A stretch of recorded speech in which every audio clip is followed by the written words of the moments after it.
Hello, my name is John Umflett. I am from a few different places. I grew up in Newport News, Virginia, but I was born in southern New Jersey. After high school, I went to a community school, which is where I met my wife today, Emily Umflett.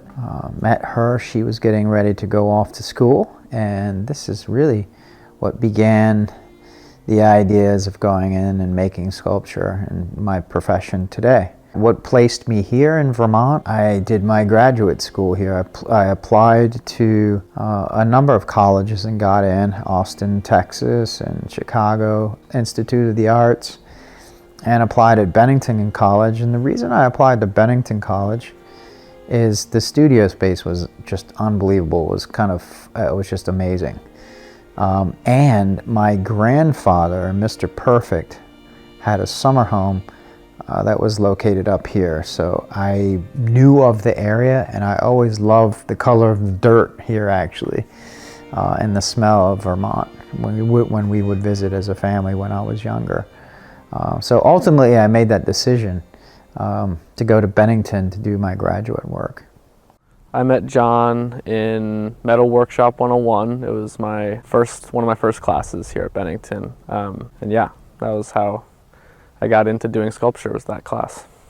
I think I officially became John's assistant this most recent summer. I stayed with him over the summer working on some things, and then that just carried out through the semester. Yes, he has taught me most of what I know on how to build sculptures. Welding steel, welding plastic, how to use the laser cutter, lots of different techniques on manipulating material, yeah. Well, John always is able to help me materially and conceptually. We have really nice conversations that, we talk about all sorts of ideas that I'm having, and he gives me a lot of inspiration with, different artists to look at and different things to investigate and explore, and then always has a solution for technique or something materially that I have to solve. So I work at Bennington College. My title would be an instructor in visual arts, a technical instructor in visual arts. But my focus would be in the sculpture department, where I assist classes involved in sculpture. I teach my own classes in sculpture. A number of those classes, I'll name a couple. Idiosyncratic tool is a course. There's metalworking classes that tend to be more technical classes. And then more conceptual based classes like I'm teaching next spring, which would be unconventional spaces where we design and learn how to weld plastics and make inflatables, and spaces like architectural spaces that you can go in and out of. Well, John, as a sculptor, has affected my life in many ways. And in the beginning, when he joined me at VCU, is when he first discovered his passion in the arts and his focus on sculpture.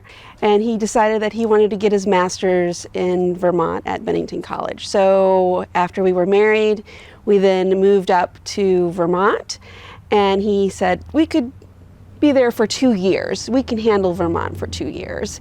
And I said, okay. So we packed up and moved to Vermont so he could get his master's in sculpture. And then we bought a house and then had 2 awesome kids and decided to stay in Vermont as he then got a position as a sculpture technician at Bennington College.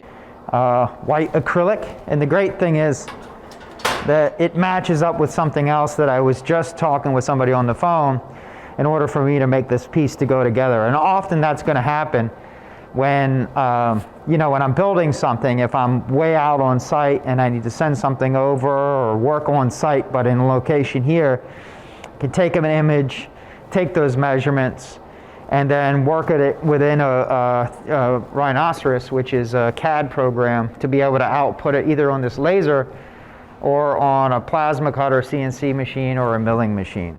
This machine has helped me by, it allows me to almost like grow arms, like an octopus. I can do so much more. At first, it took a while to learn the program, but now I can have this machine cutting out multiple, like hundreds of parts at the same time I'm cutting another at steel, like thick steel out of another CNC machine on another plate, and really can get real like complex with machinery parts and pieces, pull those back together and see how they work, So it's been sort of fabulous to take that technology and infuse it in the work that prior I was cutting all by hand.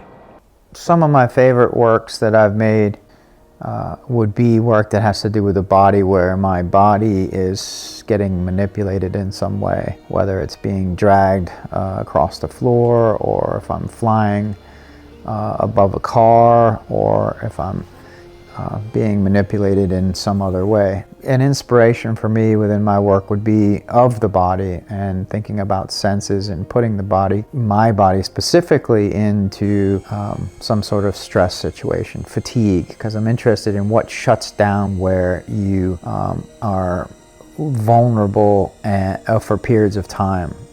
I'm interested in what happens to the mind at that point where your body starts to shut down.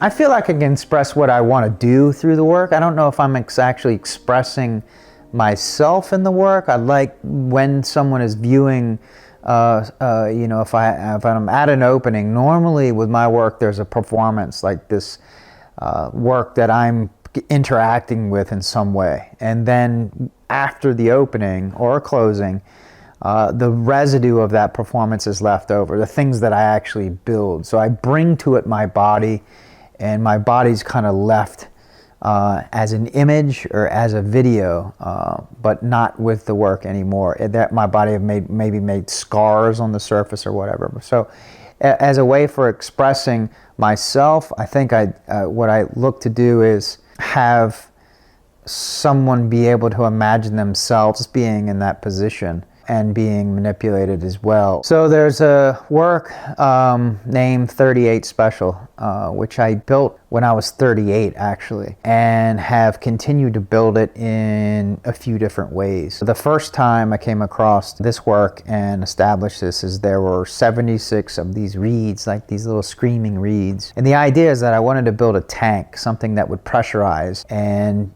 for a while, take time to pressurize a big tank, almost like a compressor or something. But normally it was an odd, something you wouldn't think about being a compressed zone, like an atmosphere that had compressed air in it. For instance, the first time I did it, there were 38 2-liter bottles, and each bottle got pressurized at 9 pounds per bottle. And there were 2 hoses that came off each bottle, and that was enough to run through this acrylic sphere. When it would engage, there were these servos that, when it got to pressure, all those bottles, and you could hear them popping under pressure, like ding, ding, ding.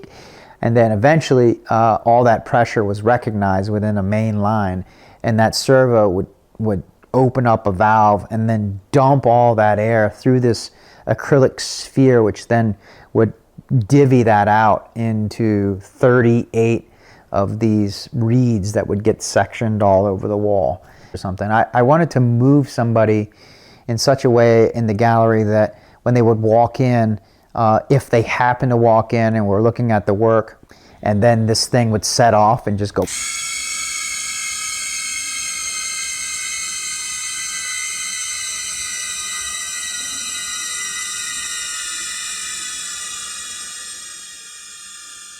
that they would get to this place where they were thinking about like flight zone. I like to describe it as my face, like body gets really hot when I was building the work, and I would set it off. Quite a visceral experience when you're viewing work, because you can go and walk around the work, but then when something goes off like that, it's not just shocking but it puts you in a zone where you really recognize yourself as a viewer.